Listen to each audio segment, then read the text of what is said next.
Là, vous ne me voyez pas à l'écran, hein, puisqu'on a préféré, comme c'est une session assez courte, vous démarrer tout de suite sur la première diapositive. Ce soir, je vais vous présenter beaucoup de photos, des photos que j'aime beaucoup parce que je les ai prises vraiment assez haut en montagne et je me suis glissée, on va dire, entre les intempéries pour aller faire ces photos. Donc, pour moi, ça a une valeur particulière. Et ce sont les photos des fleurs des crêtes, des fleurs donc, qui poussent on va dire à l'altitude de l'étage subalpin. Je vais vous expliquer un petit peu à quoi correspond cette altitude. Et j'ai souhaité donc vous présenter ces fleurs parce que pour moi, elles célèbrent vraiment le tout début du printemps et elles font preuve d'une extraordinaire adaptation pour arriver à fleurir alors que la neige est encore présente sur les crêtes. Voilà, donc je vais enchaîner tout de suite sans davantage me présenter. Tout à l'heure, pour ceux qui auront le temps, j'irai un petit peu plus loin dans les explications concernant mon activité et pourquoi donc je vais souvent dans la montagne. Donc voilà, alors là c'est le titre un petit peu un peu plus explicatif que j'ai préparé pour ce diaporama. Donc on va parler essentiellement des fleurs vernales des estives du Cantal. Alors les fleurs vernales, vous allez comprendre tout au long du diaporama ce que signifie cette épithète. En fait, ce sont les premières fleurs du printemps. Et donc, les estives du Cantal, eh bien, ce sont ces prairies permanentes dans lesquelles les troupeaux de vaches vont paître en été et donc qui se situent, alors j'ai mis une moyenne, autour de 1300 mètres d'altitude. Et on va dire entre 1200 et 1500 mètres, voilà, c'est un petit peu l'altitude des fleurs que vous allez voir dans ce diaporama. Et donc, elles se mettent à fleurir dès la fonte des neiges. Ah, je vais aller un peu vite. Voilà. Alors, une belle photo, enfin que j'aime, des monts du Cantal, pour vous montrer un petit peu à quoi ressemble la fin de l'hiver sur les crêtes. C'est ce qu'on est en train de vivre à l'heure actuelle, même si le soleil qui est revenu depuis 2 jours a tendance à accélérer la fonte des neiges. Eh bien, en haute altitude, il reste toujours des plaques de neige. Alors, cet étage subalpin dont je parle, en fait, c'est une sorte de tranche de la montagne qui est l'altitude la plus haute qu'on puisse connaître dans le Cantal et donc qui se situe au-dessus entre 1500 mètres et 1855 mètres, mais ça peut démarrer beaucoup plus bas, vers 1300 mètres notamment sur les versants ombragés exposés au nord, qui donc accentuent, on va dire, les températures basses. Cet étage subalpin, il correspond à la limite de la hêtraie, c'est-à-dire on arrive dans les pelouses, à l'endroit où les hêtres deviennent tout rabougris et ne peuvent plus pousser correctement. La hêtraie correspond à l'étage montagnard, c'est-à-dire entre 1200, 1300 mètres et 750 mètres d'altitude. Alors, à cette altitude-là, l'étage subalpin, c'est-à-dire situé sous l'étage le plus haut des Alpes, eh bien, il peut faire un froid polaire en hiver. Et vous allez voir donc les problématiques que cela pose aux plantes donc, de nos montagnes. La première problématique, c'est se protéger du froid pour survivre. C'est un enjeu vital pour elles, effectivement, de résister à ces températures polaires qui continuent donc à subsister même au début du printemps, puisqu'on a des alternances d'ensoleillement et de chute de neige qui font que entre, on va dire, maintenant, donc mi-mars et mi-avril, même jusque début mai, on peut avoir des retours d'hiver très difficiles. Alors, ces plantes-là, en fait, eh bien, tout simplement, elles vont s'établir dans les replis du terrain. Là, vous voyez une petite colonie de crocus printaniers que j'ai photographiée dans un petit repli du terrain. Et vous voyez la taille des crocus qui ne dépasse pas des touffes d'herbe. Et c'est une herbe très rase, hein, qui est toute séchée encore par les rigueurs de l'hiver. Donc, ces petits crocus ne font pas plus de 3 cm, 3-4 cm. Et ça, c'est un atout pour leur survie. Tout simplement parce qu'ils peuvent se lover dans les creux qui concentrent, on va dire, l'air chaud, enfin l'air tiède, et ils sont au plus près du sol, qui leur sert un peu de réserve de température positive. Et puis ces crocus printaniers, ils ont aussi l'avantage de posséder un bulbe qui lui va passer l'hiver à l'abri sous terre, sous quelques centimètres sous terre, et donc sur ce bulbe, il y a un petit bourgeon qui lui va émerger du sol quand les températures vont commencer à remonter tout doucement. On appelle ces plantes à bulbes des géophytes, c'est-à-dire des végétaux qui poussent sous la terre, géo. Et donc c'est une adaptation qui a favorisé l'extension de ces espèces. Alors, ce crocus est une iridacée. Il fait partie de la famille des iris. Et oui, en fait, il n'a pas du tout la fleur d'un iris, mais le fait que l'ovaire de la fleur soit situé sous les pétales a conduit les scientifiques à le classer dans la famille des iris, au lieu de le classer dans la famille des lys. Si vous avez le lys martagon en tête, vous vous souvenez que le lys martagon donc, a le carpel surmonté du style au-dessus des pétales.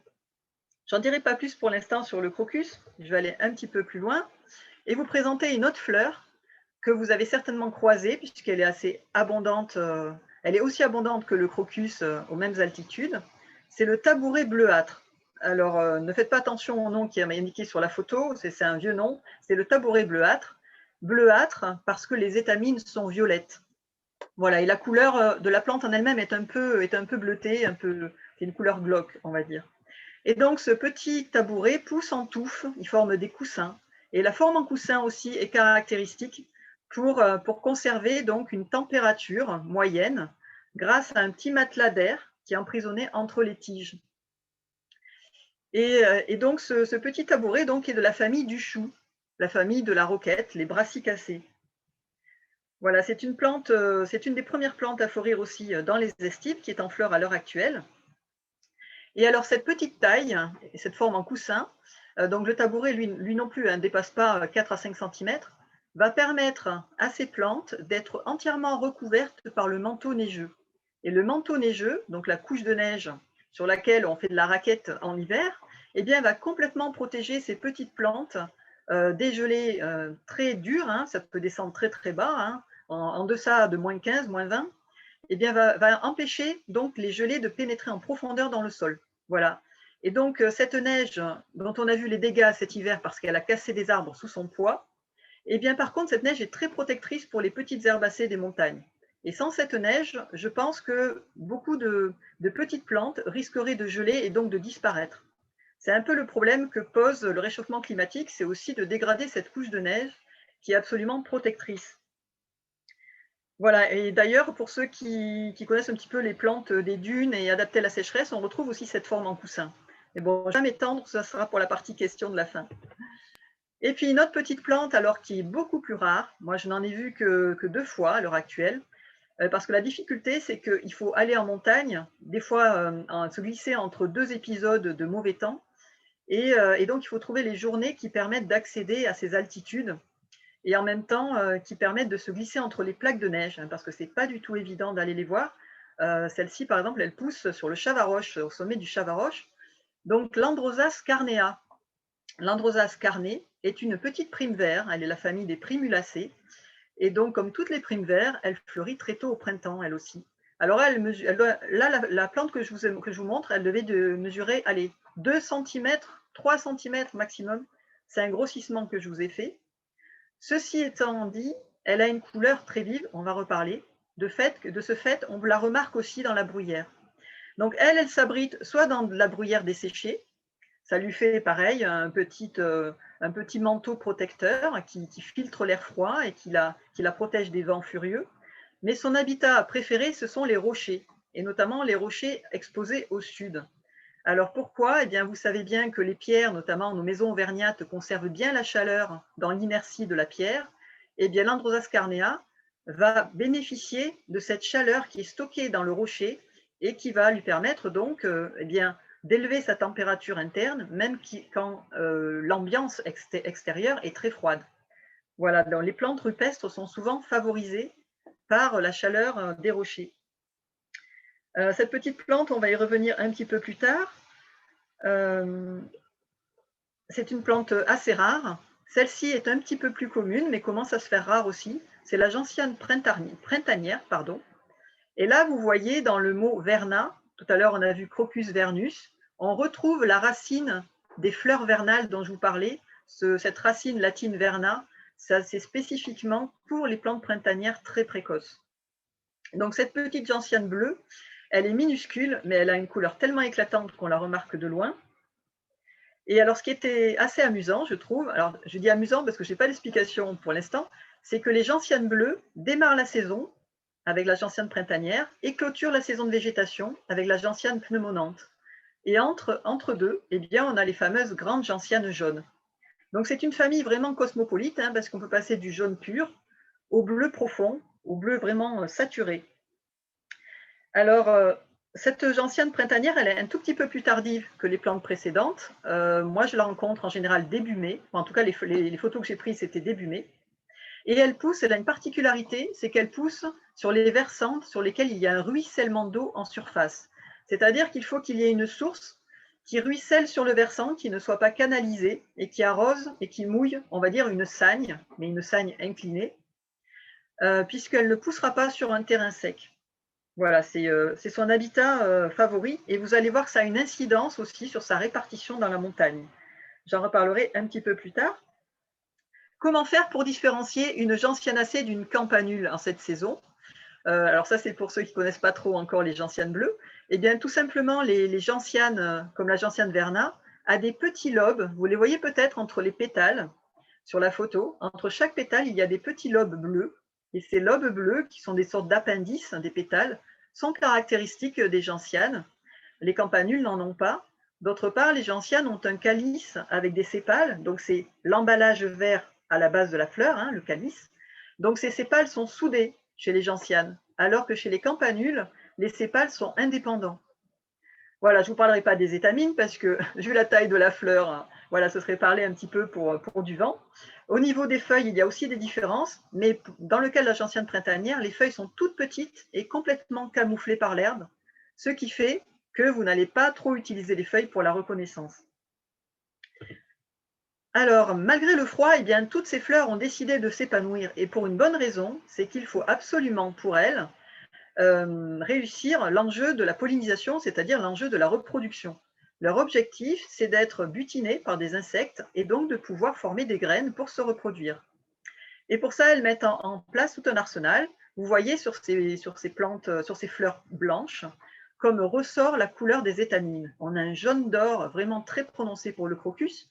Et pour le tabouret bleuâtre, eh bien, ce sont les étamines violettes qui tranchent sur la couleur blanche. Alors, je vais revenir sur l'enjeu de la pollinisation. Pour parler de la couleur, regardez, ce sont des fleurs blanches.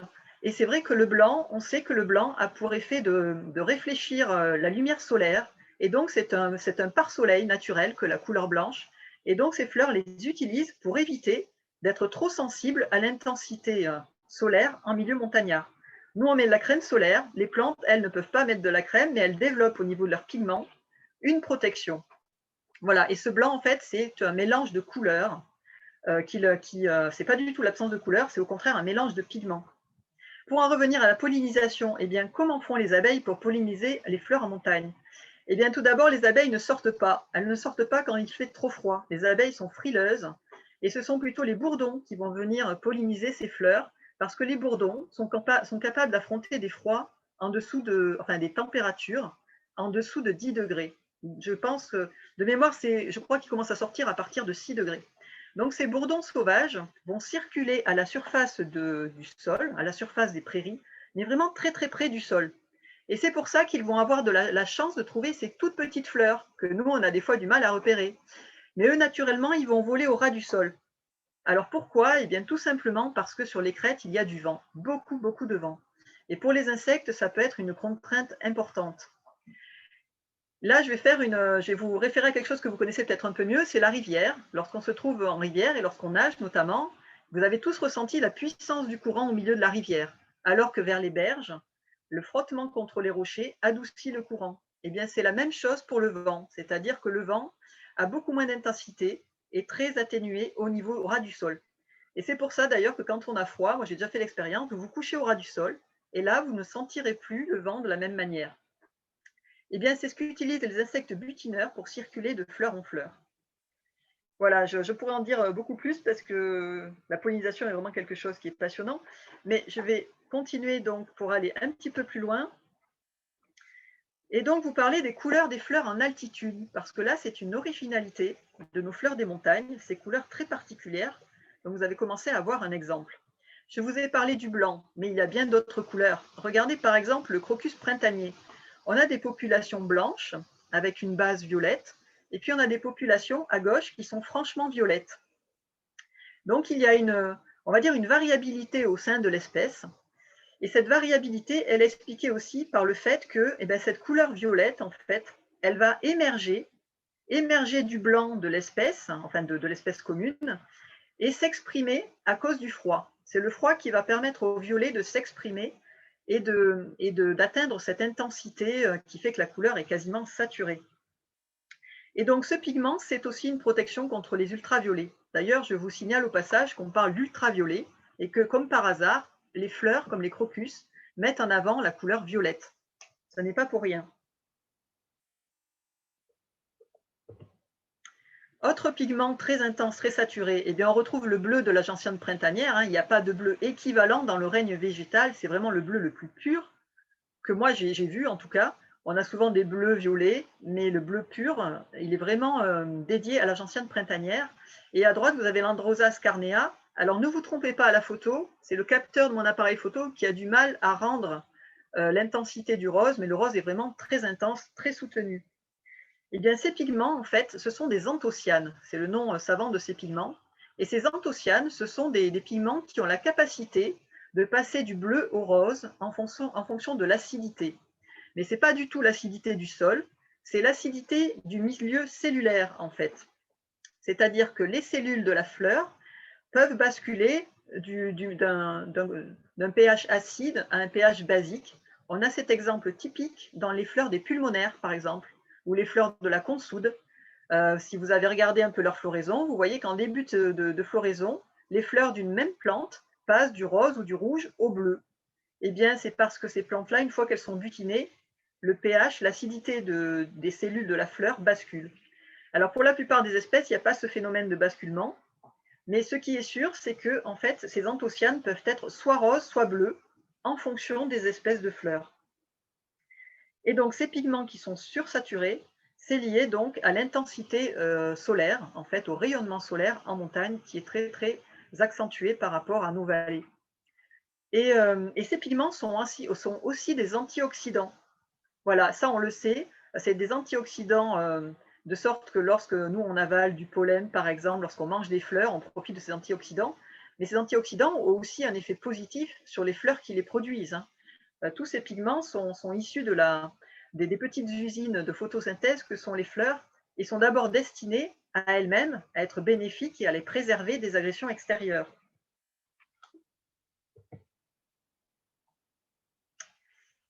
Alors, une fleur extraordinaire aussi, c'est la pulsatille rouge. Là, je vais l'appeler la fleur noire parce que lorsqu'elle pousse assez haut en altitude, le rouge devient tellement saturé qu'il en est presque noir. Et vous en avez un exemple sur ces fleurs que j'ai photographiées dans l'Aubrac cantalien.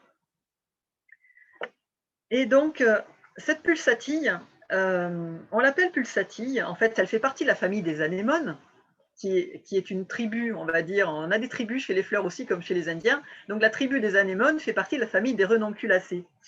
Et pourquoi on l'appelle pulsatille? Eh bien, c'est un nom qui est assez ancien, hein, qui remonte à loin, qui fait référence donc à son effet, à ces substances actives qu'elle contient et qui ont un effet puissant sur le cœur. C'est une plante médicinale qui était classée dans les toniques cardiaques. Et en fait, elle a pour effet d'accélérer les pulsations du cœur. Donc c'est une plante qui est classée dans les toxiques à l'heure actuelle, mais qui a pu être utilisée par le passé dans l'herboristerie traditionnelle, sauf que disons, les substances actives sont à une telle concentration qu'elle a eu souvent des effets très néfastes. Donc c'est quelque chose qu'il faut manier avec précaution, mais elle fait quand même partie de la pharmacopée. Mais c'est plutôt, on va dire, les laboratoires qui vont l'utiliser plutôt que l'herboristerie traditionnelle. Elle a une puissance, on va dire, qui est certainement équivalente à la digitale. Donc son nom de pulsatille vient vraiment de son action sur le cœur. Et ce que je voudrais vous faire remarquer aussi, c'est sur cette fleur, les longs poils argentés que vous voyez sur la photo de droite. Ce sont réellement des poils très soyeux et qui recouvrent même les tiges et les feuilles. Voilà, je vais en reparler un petit peu plus loin. Je voulais juste vous signaler ces poils au passage parce que les pulsatilles sont quand même une famille importante, un genre important, pardon, des plantes qu'on étudie ce soir. Toujours dans le chapitre des couleurs, je les appelle les sœurs jumelles. Eh bien, disons que c'est une variabilité dans la population des orchidées à odeur de sureau, des orchis à odeur de sureau, Bon, dans une population qui est majoritairement jaune tendre, alors là, pour le coup, ce n'est pas une couleur très prononcée, eh bien, on voit apparaître quelques spécimens qui sont d'une couleur lilas très prononcée. Et la couleur lilas est aussi peu fréquente. C'est quoi la couleur lilas? Eh bien, c'est un violet qui tire vers l'abricot, vers l'oranger. Et ce qui est vraiment étonnant, c'est que les quelques spécimens qui sont de couleur lilas sont tellement chargés en pigments que ces pigments apparaissent même dans les feuilles en suivant les nervures et les bordures des feuilles et dans les bractées. Là, vous avez une feuille qui apparaît, donc vous en avez deux, et vous voyez la bordure est vraiment très accentuée, elle-même, elle est lilas. Voilà, ça c'est une caractéristique des orchis sureaux. Dans les autres orchidées qui sont roses, vous n'avez pas ces pigments qui apparaissent sur les feuilles comme ça, de cette manière. Et donc, voilà, ces pigments qui sont suractivés sont vraiment liés à l'adaptation au froid. Alors, Dactylorhiza sambucina, pour ceux qui ne sont pas encore très versés dans les orchidées, Dactylorhiza, pourquoi? Eh bien, parce que ça vient du dactylo, du doigt. Dactylo, ça veut dire doigt, c'est pour ça que les sténodactylos, elles travaillent avec leurs doigts.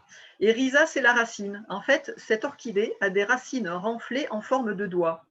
Et c'est ce qui a servi à nommer ce genre, hein, puisque, hélas, les orchidées, au départ, on a commencé par les déterrer pour observer leurs bulbes et faire un classement, faire un des premiers classements de la classification scientifique. Mais ne vous avisez pas de déterrer leurs racines, hein, parce que ce sont des plantes pour la plupart protégées et qui sont vraiment à préserver. Mais voilà une très belle population avec cette orchis qui est la première à fleurir et qui fleurit souvent par très mauvais temps, ce qui n'est pas du tout évident pour la photographier, ni même pour aller l'observer. Alors pour l'observer, eh bien, je vous propose de faire un gros plan sur cette orchidée. Et donc ce gros plan, eh bien, je vous ai mis à gauche un fleuron, on appelle ça un fleuron, c'est-à-dire une des fleurs de la grappe de fleurs, de l'épi de fleurs, pardon, qui constitue l'inflorescence de l'orchidée. Et puis à droite, je vous ai mis un autre, mais de la version lilas. Et là, vous pouvez remarquer donc qu'il y a des petits points qui sont disposés de manière très coquette sur le labelle. Donc le labelle, c'est le pétale inférieur, le plus large. Et donc ce labelle, il sert de plateforme d'atterrissage pour ces fameux bourdons dont que les fleurs cherchent à tout prix à attirer. Et franchement, elles ont vraiment du courage et vraiment beaucoup d'énergie à dépenser parce qu'il fait tellement mauvais temps en montagne à cette époque-là que les abeilles, enfin les bourdons, sortent très peu. Donc il faut saisir le moindre rayon de soleil pour les attirer. L'orchis sambucina, elle les attire aussi avec son parfum. Dactylorhiza sambucina, cela veut dire orchidée à odeur de sureau. Alors certaines personnes ont constaté que non, elle n'avait pas beaucoup de parfum. En fait, il faut savoir aussi que les fleurs dégagent leur parfum lorsqu'il fait sec et chaud. C'est-à-dire que la fleur, elle ne va pas dépenser son énergie lorsqu'il fait froid, pluvieux, et que les insectes, a priori, ne vont pas sortir pour aller la butiner. Elle minimise, elle économise son énergie et elle la valorise. Elle la valorise aussi. Donc ces insectes attirés par le parfum vont atterrir sur le label et ces petits points sont là pour leur signaler la direction de la loge à nectar qui est dans l'éperon. Et ils vont aller donc avancer vers le nectar en suivant ces petits points. Et là, ils vont rencontrer les pollinies qui sont chargées de pollen. Donc c'est vraiment, on va dire, des signaux de balisage pour les insectes. Et on va retrouver aussi ça sur d'autres plantes donc, de ces montagnes. Ah, juste avant de quitter les orchidées, je voudrais vous signaler sur la fleur de droite, la fleur lilas, vous avez une espèce de feuille très pointue qui est courbée vers la gauche. Et cette feuille est complètement violette. Eh bien, c'est une bractée, c'est-à-dire la dernière feuille qui est en dessous de la fleur. Et ces bractées, chez les orchis sambucina, sont très développées et colorées aussi comme les fleurs. Voilà, c'est une des caractéristiques pour les reconnaître, entre autres, pour ne pas vous tromper avec d'autres espèces. Et maintenant, je passe à une autre petite curiosité, petite merveille, mais qui a aussi une certaine coquetterie concernant sa couleur. Elle est très originale dans le sens où on l'appelle violette jaune. Et oui, et ce n'est pas une erreur, ni de ma part, ni des ouvrages de Flore. C'est effectivement son nom scientifique, la violette jaune, sauf qu'elle, en fait, elle est violette. Elle mérite aussi son nom de violette. Alors, comment ça se fait qu'elle soit jaune, qu'elle soit violette alors qu'elle est nommée jaune? Eh bien, parce que c'est une fleur qui a été décrite d'abord dans les Vosges et dans le massif des Sudètes, qui sont des montagnes d'Europe centrale, du côté de la Tchéquie et de la Pologne. Et dans ces deux massifs montagneux de moyenne montagne, autour de 1600 mètres, eh bien, cette violette est jaune, vraiment jaune, intégralement jaune. Et chez nous, elle est violette. On ne sait pas pourquoi. C'est une spécificité du massif central. Voilà, donc ça méritait d'être signalé. Vous avez certaines variations autour du violet. Vous voyez, à droite, elle a 2 pétales, 3 pétales sur 5 qui sont un peu plus clairs. Et je voulais vous faire remarquer aussi cette tache jaune au centre de la fleur et ces moustaches. On appelle ça des moustaches. Ce sont les lignes qui rayonnent vers le cœur jaune de la fleur. Eh bien, ces lignes et ces moustaches et ce cœur jaune sont là, comme pour l'orchidée, pour diriger l'insecte vers les étamines qui sont cachées dans les replis des pétales. C'est vraiment aussi du balisage. Voilà, ça fait partie des astuces des fleurs. Et donc, on va passer maintenant aux stars, on va dire, aux stars de la montagne. J'ai cité les pulsatilles et les anémones. Alors, la nomenclature a souvent hésité entre anémone, pulsatille. Ce sont les mêmes plantes. On va en reparler. Voilà, j'ai intitulé le duvet de soie des pulsatilles. C'est à propos de ces poils argentés dont je vous ai parlé tout à l'heure. Qu'est-ce qu'on voit au tout début du printemps lorsqu'on se met à 4 pattes à la hauteur des crocus? Eh bien, on peut rencontrer des drôles de queues de lièvre. Moi, j'appelle ça des queues de lièvre. Vous voyez ces petites boules laineuses qui paraissent réticulées, rayées. Mais qu'est-ce que ça peut donc être?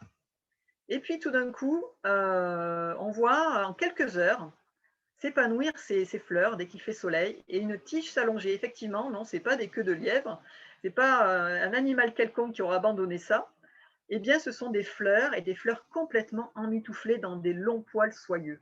Une très belle fourrure, une fourrure entièrement végétale, mais qui a le même effet qu'une fourrure animale. Alors, quel peut être cet effet? Eh bien, tout simplement, c'est déjà de lutter contre la réverbération, parce que ces poils sont dorés, donc ils réfléchissent les rayonnements solaires.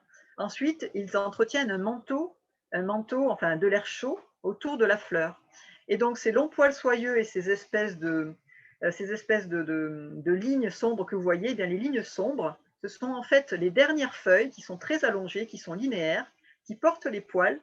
Et ce ne sont même pas des feuilles d'ailleurs, ce sont carrément les sépales qui entourent la corolle de la fleur et qui sont là pour la protéger jusqu'à ce qu'elle puisse s'ouvrir. Le calice, qui est constitué des sépales, a vraiment un rôle d'emballage protecteur de la fleur. Et lorsque la température est suffisamment élevée et qu'il n'y a pas d'intempéries, pas de chute de neige, pas de vent froid, la fleur peut s'épanouir et révéler vraiment que c'est une plante et non pas un animal.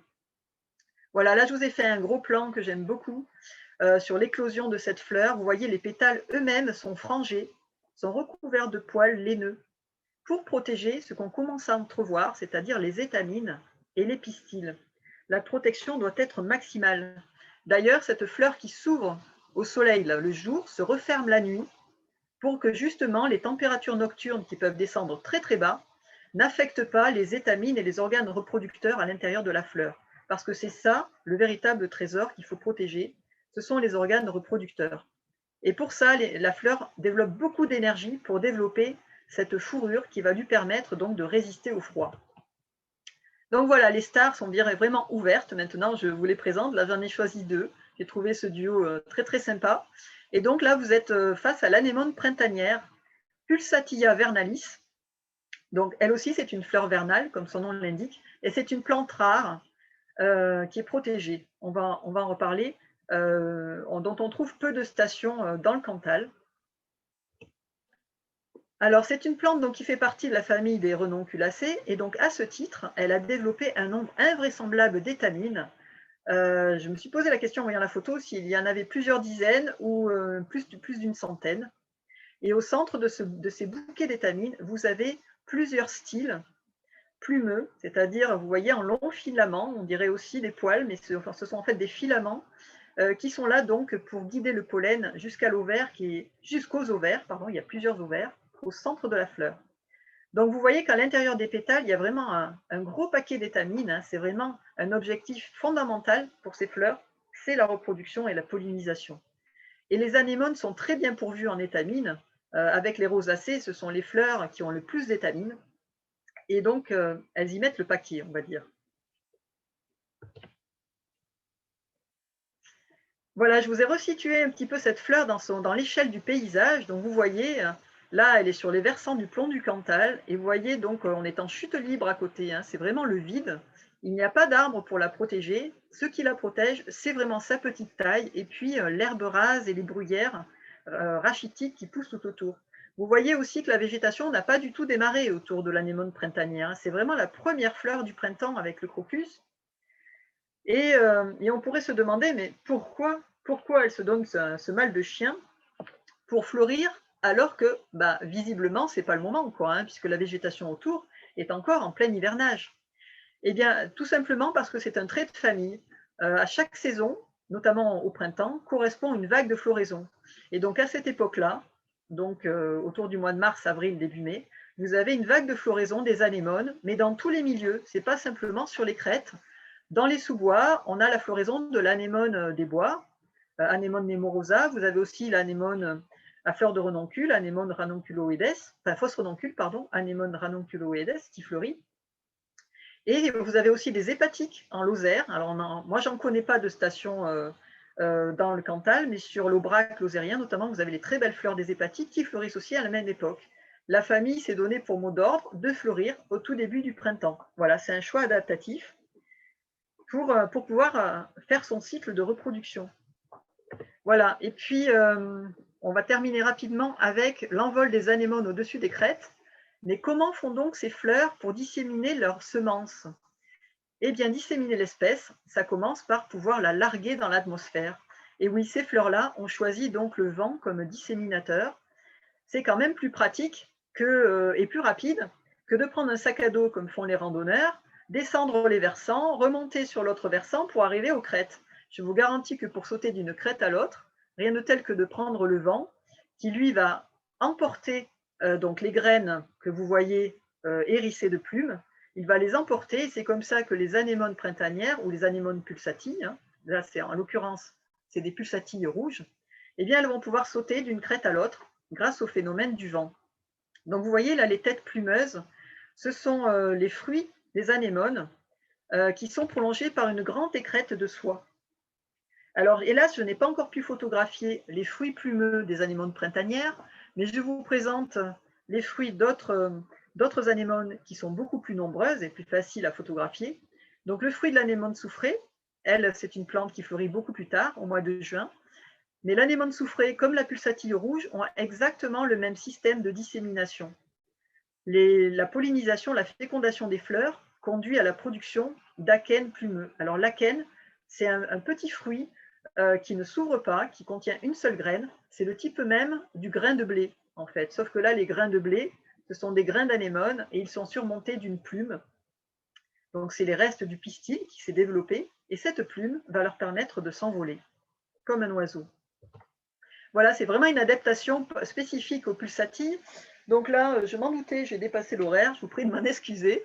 Je voudrais terminer juste par signaler que ces fleurs vernales sont protégées en région Auvergne par l'arrêté du 30 mars 1990, c'est-à-dire qu'il est absolument interdit de les prélever, donc de les ramasser, que ce soit de cueillir les fleurs ou carrément d'arracher une plante, ou de les détruire. Alors, entre nous soit dit, ça ne sert pas à grand-chose, dans la mesure où c'est vraiment les habitats qu'il faudrait protéger.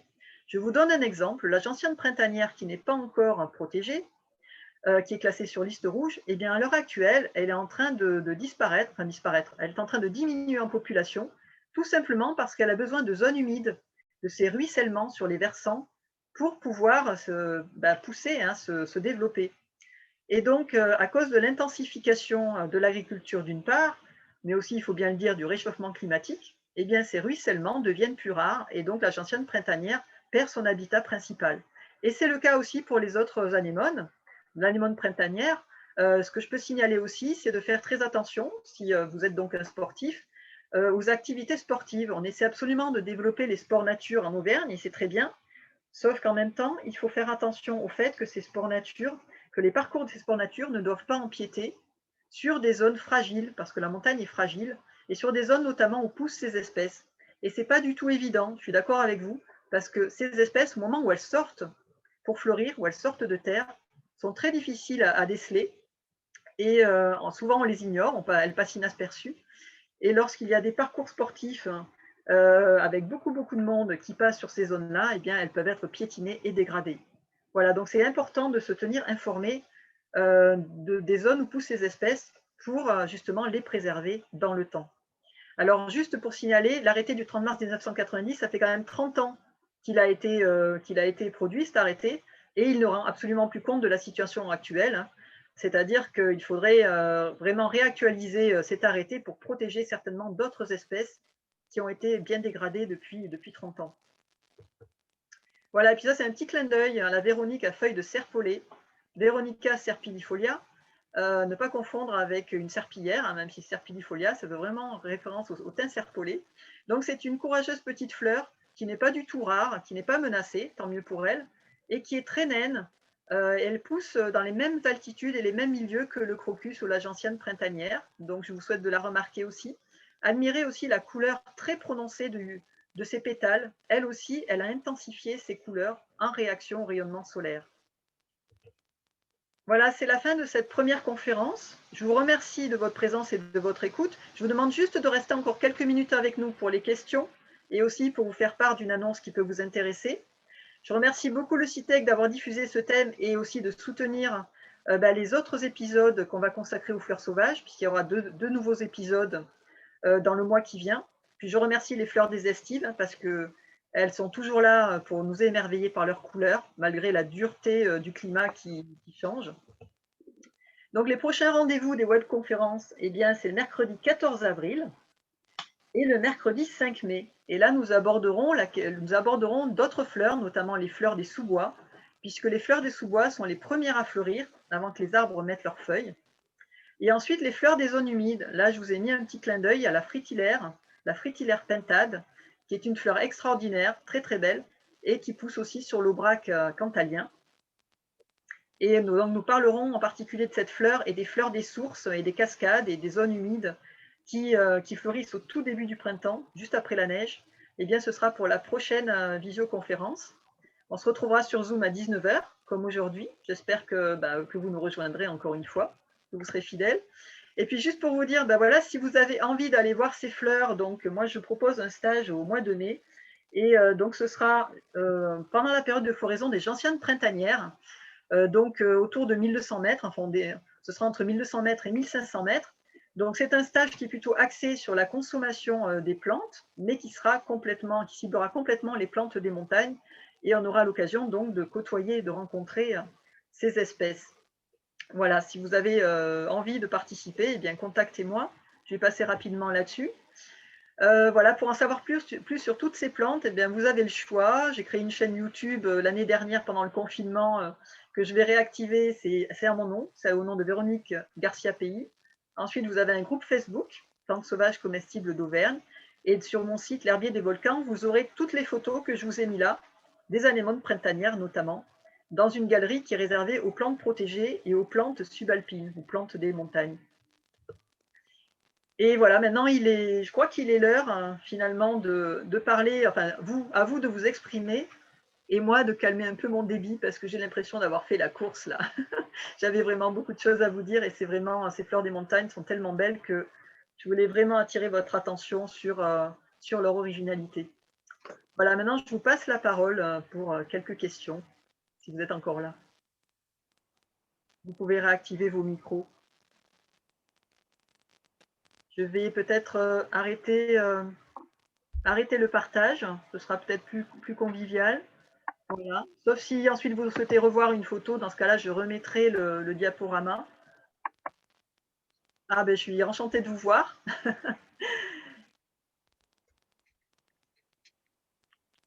Et ouais, je suis allée très vite, hein. Je suis désolée, hein, j'ai boosté un peu. C'est pas toujours évident de rentrer dans le créneau des 20 minutes. Donc là, moi, je vous invite à aller en montagne maintenant, pour aller les voir. On a la chance en Auvergne de ne pas avoir à grimper trop loin. Oui, merci Martine de me dire que voilà, j'ai pas trop bafouillé et que vous avez aimé mon intervention. Merci à tous ceux que je connais, hein, à Laurent d'être là, à Valérie, parce que je sais que ce sont des fidèles et des passionnés de plantes. Et puis, Voilà, si vous, donc comme je vous le disais, la prochaine fois, on a prévu donc de vous parler aussi de ces petites merveilles qui sont les premières à fleurir dans la saison.